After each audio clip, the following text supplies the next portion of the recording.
تعالوا خلينا نشوف ممكن هنعمل ايه بازازه زيت الزيتون ديت والحاجات البسيطه اللي هي في ايدينا ديت. اهلا وسهلا يا يحيى، ايه الاخبار؟ اهلا بيك.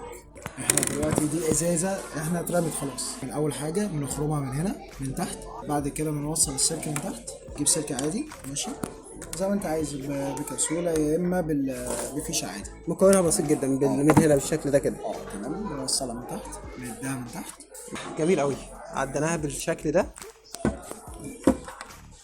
وبعد كده نركب فيها الدوايه كبسه برضو. كبس برضه، ما تحتاجش بقى انك تقعد تفك لا لا، ولا مسمار ولا مفك ولا اي حاجه. يعني انتوا مصرين ان انتوا تعملوا الحاجه بشكل مبسط جدا، جدا. شكل سيمبل قوي علشان اي ما حد يكونش مكلف والماتيريال تكون خفيفه.